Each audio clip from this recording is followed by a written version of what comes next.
Okay. Hello, everyone. I'm pretty sure that I have nearly everyone in one of my other classes, so I apologize that you've heard this before, but I apologize for not being in class on Monday. Had something come up, and yeah, something that is going to be important in the next couple of weeks for our understanding of what police and the criminal justice system and society can do about the crime patterns that we've discussed and the ways in which we can understand those crime patterns is going to be how do we actually intervene once we know that there is a crime pattern causing these problems. And one of the most common refrains I've heard from police officers as well as within the literature itself is that the best way to prevent a crime is to make the person who is actually responsible for the crime taking place to handle their stuff. So this means working with people so that something doesn't become a problem. I'm sure that you've probably heard that an ounce of prevention is worth a pound of cure. Well, this is the week in which the police basically say, this is not our responsibility. Someone else has dropped the ball. So let's make them fix their problem. The most common example of this would be in the Madison and Eck piece that is one of your recommended readings, where Madison and Eck basically convince a police department to handle a violence problem by making them talk to all of the people who run the bars that are causing the violence problem. So what it boils down to is, rather than the police devoting resources and officer time and cars to sitting outside of these problematic bars during hot periods where violence is likely, basically pushing it back on the bars themselves, saying it is not our responsibility to make up for your managerial failures. So this strategy has been fairly effective.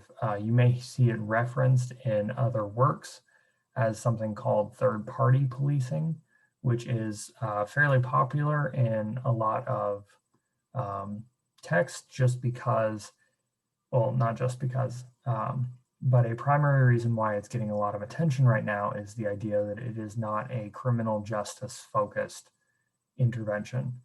Third-party policing is primarily about finding who is responsible for this space that is allowing crime to flourish.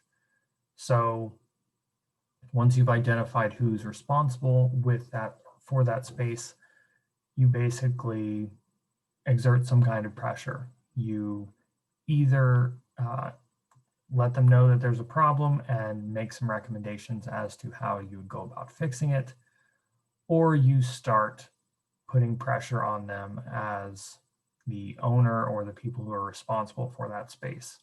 So in Madison X case, where they were trying to exert pressure on bar owners, they threatened to get the liquor board involved and basically said that either you address the vulnerabilities that are leading to crime, violent assaults occurring in these bars or by your patrons as they leave the bars, or we're going to ask the liquor board to take your liquor license away, effectively saying fix these problems or lose your business. Like, can you imagine what would happen if any bar lost their ability to serve alcohol? So it can be a coercive and not very popular strategy, particularly if you have a lot of places that are similar and they are similarly causing problems, but it can also be fairly effective because you're not devoting criminal justice resources, you're not putting an officer in a situation where they may have to use force, or even like much less severely, but still kind of a pain, where you're having officers write tickets or make arrests. And these are not popular actions, particularly right now, where there's a lot of attention being paid to how these officers in the field are making decisions, how they're handling situations. So the assigned reading for this week, the Reese Walters piece, "The Dream of Multi-Agency Crime Prevention, Pitfalls in Policy and Practice." I find this to be a really interesting article because it argues, first, from an outside perspective. I believe Walters is Australian, and they have not really an issue, but a multi-ethnic society that is similar to, but still fairly different from our own, in the sense that, hey, they have a very large and fairly well organized Indigenous population, the Aboriginal people of Australia, as well as the fact that they have a lot of cross-cultural travel, and they have unique issues involving agencies and visitors and things of that nature.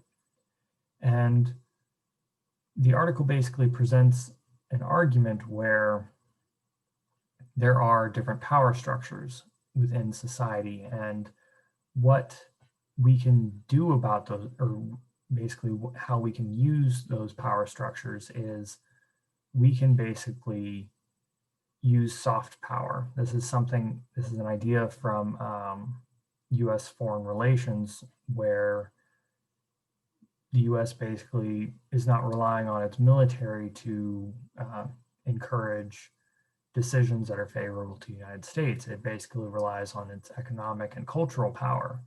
The reason why you can go to basically any country on the planet outside of maybe North Korea and Iran and get a Coke and go to McDonald's.